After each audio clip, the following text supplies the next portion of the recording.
Haleluya, puji Tuhan, Shalom, salam sejahtera dalam kasih Tuhan Yesus Kristus. Salam sukacita, damai sejahtera Allah melimpah atas kehidupan kita semua. Puji Tuhan, saya berada saat ini di dalam gedung gereja di Jemaat GPI Namenemo, di mana saya di sini dibentuk. Bagaimana di tempat ini saya belajar kebenaran firman Allah, di mana di tempat ini saya belajar untuk selalu bersekutu dengan Tuhan, di mana di tempat ini saya bekerja di ladang Tuhan. Dan puji Tuhan, bersyukur kepada Tuhan karena anugerah Tuhan sehingga kita boleh ada di pagi hari ini, di mana pertolongan Tuhan di sepanjang malam dalam kehidupan kita yang selalu boleh Tuhan sertai sehingga kita boleh bangun dalam keadaan tubuh yang sehat, kuat, bahkan selalu diberkati oleh Tuhan. Selamat bagi Anda yang selalu menjalankan aktivitas seperti biasa. Selamat bagi Anda yang melakukan setiap pekerjaan Anda sendiri. Dan puji Tuhan, di beberapa video yang lalu saya sudah membahas tentang kasih. Dan pada saat ini saya akan membahas tentang sukacita. Kalau dalam Galatia 5 ayat yang ke-22 dan 23, di situ ada 9 buah roh. 9 buah roh, yang pertama adalah kasih, dan yang kedua adalah sukacita, dan yang lain sebagainya. Saya akan membahas tentang sukacita yang ada di dalam Tuhan, sukacita yang boleh Tuhan anugerahkan dalam kehidupan kita. Puji Tuhan, mungkin berbicara tentang sukacita, banyak sukacita yang kita pernah temui, sukacita dalam dunia, sukacita di dalam hidup kita. Kalau berbicara tentang sukacita dalam duniawi, ini dia sukacita. Mungkin kita melakukan kejahatan, kita bersukacita. Mungkin kita melakukan pesta pora, kita bersukacita. Kita melakukan minuman-minuman keras, berkumpul bersama-sama dengan orang-orang jahat, kita bersukacita. Itulah sukacita tentang duniawi. Kalau kita bersukacita dalam kehidupan kita, mungkin kita bersukacita karena kehidupan kita hari demi hari mungkin lebih baik lagi. Kita bersukacita mungkin karena kita naik kelas. Kita bersukacita mungkin karena kita dapat juara, dapat ranking yang terbaik. Kita bersukacita mungkin karena pekerjaan kita sudah mulai membaik. Kita bersukacita karena gaji kita naik. Itu adalah sukacita. Tetapi saya mau katakan bahwa sukacita yang ada dalam dunia ini adalah sementara saja, saudaraku yang dikasihi oleh Tuhan. Kalau kita lihat di televisi, di media sosial, sukacita mereka menyampaikan sukacita mungkin melalui kehidupan mereka, melalui secara tertulis sukacita yang kita boleh temui. Tetapi di beberapa orang, mereka akhirnya bunuh diri dan lain sebagainya. Mereka sukacita mereka hanya sementara. Bahkan hidup kita dalam dunia ini sementara, saudara yang dikasihi oleh Tuhan. Untuk itu saya akan membahas tentang sukacita yang dari Tuhan, yang dalam kehidupan kita, saudara yang dikasihi oleh Tuhan. Saya rindu apa yang Tuhan sudah taruh dalam kehidupan saya, yang saya ingin bagikan kepada saudara-saudara yang diberkati oleh Tuhan. Biarlah ini akan membawa hidup kita lebih baik lagi. Tuhan katakan, berbahagialah orang yang mendengarkan firman, berbahagialah mereka yang memelihara firman, bahkan yang lebih berbahagia mereka yang melakukan firman itu. Dan puji Tuhan, apa yang Tuhan taruh dalam kehidupan saya akan membagikan, saya akan menceritakan kepada saudara yang diberkati oleh Tuhan. Saya rindu membuka firman Allah di dalam Amsal yang ke-24 ayat yang ke-17 dan ke-18. Saya akan membaca Amsal 24 ayat yang ke-17 dan 18. Jangan bersukacita kalau musuhmu jatuh, jangan hatimu beria-ria kalau ia terpelosok, supaya Tuhan tidak melihatnya dan menganggapnya jahat, lalu memalingkan murkanya daripada orang itu. Puji Tuhan, Tuhan ajarkan dalam kehidupan kita, jangan bersukacita di atas penderitaan orang lain. Mungkin di saat kerjaan kita ada saingan kita, mungkin kita berdoa kepada Tuhan, Tuhan, saya mau pekerjaan saya hari demi hari semakin membaik. Hari demi hari saya lebih diberkati oleh Tuhan dibandingkan orang-orang lain. Ketika mungkin kita berdoa kepada Tuhan, ada saatnya mungkin orang lain itu jatuh, orang lain itu mungkin bangkrut, lalu kita bersukacita di atas penderitaan orang lain. Kita berkata kepada Tuhan, terima kasih Tuhan, Engkau telah menjawab doa saya. Saya mau katakan, saudaraku, itu adalah sukacita duniawi. Kalau sukacita dalam Tuhan, berarti kita selalu bersuka cita. Di saat orang lain senang, kita ikut bersuka cita, kita ikut senang. Di saat orang lain menangis, kita ikut menangis. Orang lain bersedih, kita ikut bersedih, kita itu ikut perhatiin. Tapi saat ini saudaraku yang berkati oleh Tuhan, saya akan bercerita tentang sukacita daripada Tuhan. Kita akan membaca di dalam pembacaan firman Allah dalam Amsal ini, saudaraku yang berkati oleh Tuhan. Tempat ini dia bercerita tentang sukacita yang daripada Tuhan. Yang pertama yaitu kita dikasih oleh Yesus dan diterima apa adanya. Kita dikasih oleh Yesus dan diterima apa adanya.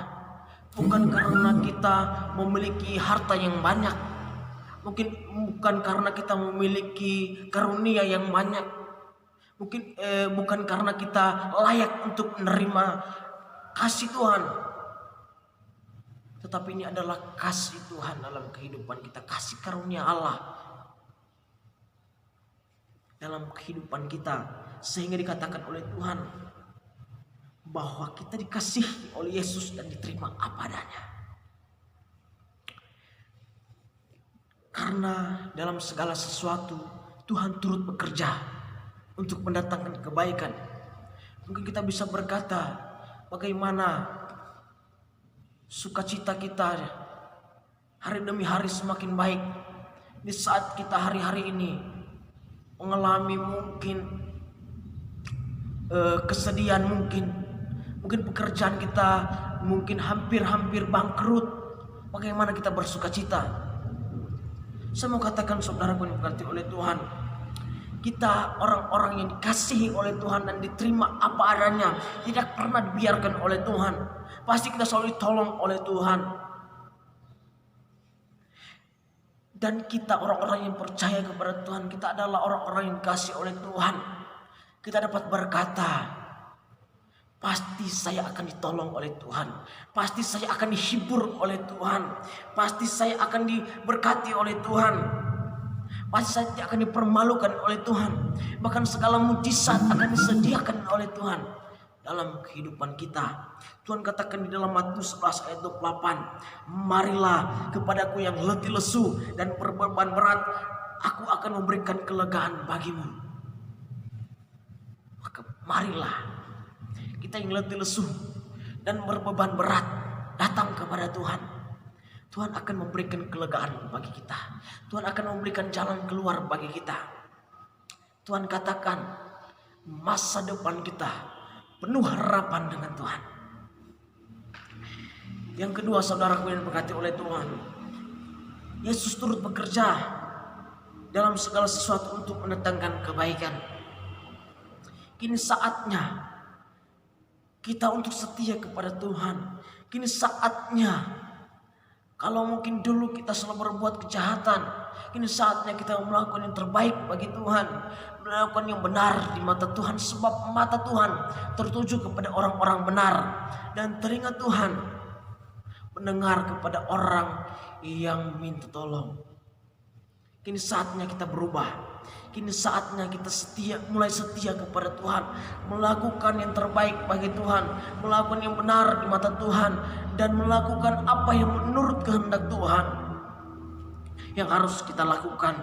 Yang berikut, saudara yang diberkati oleh Tuhan, Yesus adalah satu-satunya jalan untuk masuk dalam kerajaan surga. Satu-satunya jalan untuk masuk dalam kerajaan surga. Tuhan berkata, akulah jalan, kebenaran, dan hidup. Tak ada satu orang pun yang datang kepada Bapa kalau tidak melalui aku. Yesus adalah jalan satu-satunya untuk kita masuk dalam kerajaan surga. Yang berikut, saudaraku yang diberkati oleh Tuhan, Tuhan memberikan kuasa atas kehidupan kita untuk menang atas iblis. Tuhan memberikan kuasa atas kehidupan kita untuk kita menang atas iblis. Ingat, saudaraku yang diberkati oleh Tuhan, saya sudah pernah berkata bahwa lawan kita adalah iblis. Saudaraku yang diberkati oleh Tuhan, Alkitab dengan jelas berkata bahwa iblis ada di bawah telapak kaki orang percaya. Alkitab berkata, lawanlah iblis, maka iblis akan lari daripadamu. Ada saatnya Ada saatnya saudara yang mengikuti oleh Tuhan, mungkin iblis akan menyerang kita, tetapi kita telah diberikan kuasa oleh Tuhan. Maka dengan sikap iman kita dapat berkata, dalam nama Yesus, iblis tidak berkuasa atas kehidupan saya. Dalam nama Yesus, iblis tidak berkuasa atas keluarga saya. Dalam nama Yesus, iblis tidak berkuasa atas pekerjaan saya. Dalam nama Yesus, iblis tidak berkuasa atas sekolah saya. Dalam nama Yesus, iblis tidak berkuasa di dalam kehidupan ini. Sebab kita telah diberikan kuasa oleh Tuhan. Tuhan katakan, saudara yang berkata oleh Tuhan, dengan iman kita mulai bertindak. Dengan iman kita mulai bertindak. Kenapa saudara? Karena Alkitab berkata, kalau Roh Kudus turun atas kita, maka kita akan menerima kuasa. Jadi saudara yang berkata oleh Tuhan, kita ada orang-orang yang menerima kuasa daripada Tuhan. Orang-orang yang percaya. Kalau kita menerima Roh Kudus, maka kita akan diberikan kuasa untuk melawan serangan-serangan iblis di dalam kehidupan kita, saudara yang berkati oleh Tuhan. Jadi sekarang saudara yang berkati oleh Tuhan, sukacita yang daripada Tuhan yang pertama, kita diterima apa adanya oleh Tuhan, kita dikasih oleh Tuhan. Yang kedua, Tuhan turut bekerja dalam segala sesuatu untuk mendatangkan kebaikan. Dan yang saudara yang berkati oleh Tuhan, Yesus adalah satu-satunya jalan untuk masuk dalam kerjaan surga. Yesus telah memberikan kuasa atas kehidupan kita. Yesus telah memberikan kuasa atas kehidupan kita, saudara yang berkati oleh Tuhan. Maka untuk itu marilah hidup kita bawa kepada Tuhan. Maka sukacita yang Tuhan boleh berikan dalam kehidupan kita akan raih. Kita akan terima tanpa kita sadari, saudara yang berkati oleh Tuhan. Mungkin ada saatnya kita mengalami yang namanya duka cita, tapi sadarilah bahwa sukacita kita selalu ada dalam kehidupan kita, karena kita selalu dikasih oleh Tuhan, karena kita diterima apa adanya oleh Tuhan, karena Tuhan turut bekerja dalam segala sesuatu untuk mendatangkan kebaikan, karena Yesus adalah jalan satu-satunya untuk masuk dalam kerajaan Allah, karena Yesus telah memberikan kuasa atas kita untuk menang atas iblis, dan karena Yesus telah memberikan kuasa atas kehidupan kita, kalau Roh Kudus turun atas kehidupan kita. Puji Tuhan. Selamat beraktivitas. Mungkin firman Tuhan saya akan bagikan kepada saudara. Biarlah firman Tuhan ini dapat menguatkan iman percaya kita kepada Tuhan, agar kita hari demi hari sukacita kita selalu melimpah atas Tuhan. Puji Tuhan. Saya rindu berdoa kepada saudara. Mari kita berdoa. Segala pujian dan syukur, hormat, kemuliaan bagimu ya Bapa dalam kerajaan surga. Melalui firman Allah, motivasi yang hamba dapat bagikan, biarlah semua yang mendengar, biarlah Tuhan yang selalu bertindak atas kehidupan mereka. Biarlah Tuhan selalu apa mereka kerjakan dalam perkenanan Tuhan, sehingga semuanya boleh dikuatkan, boleh diberhasilkan oleh Tuhan. Terima kasih Tuhan Yesus yang baik. Kami percaya kuasa-kuasa kegelapan tidak berhak atas kehidupan kami ini. Kuasa-kuasa kegelapan tidak berhak dalam keluarga, dalam pekerjaan, dalam persekolahan kita. Tetapi kuasa Roh Kudus yang selalu bekerja dalam kehidupan kita, karena Tuhan turut bekerja untuk mendatangkan kebaikan. Terima kasih Tuhan. Dalam sudah ungkapan syukur kami sudah berdoa dalam nama Yesus. Haleluya. Amin. Haleluya. Puji Tuhan. Shalom. Selamat beraktivitas. Haleluya.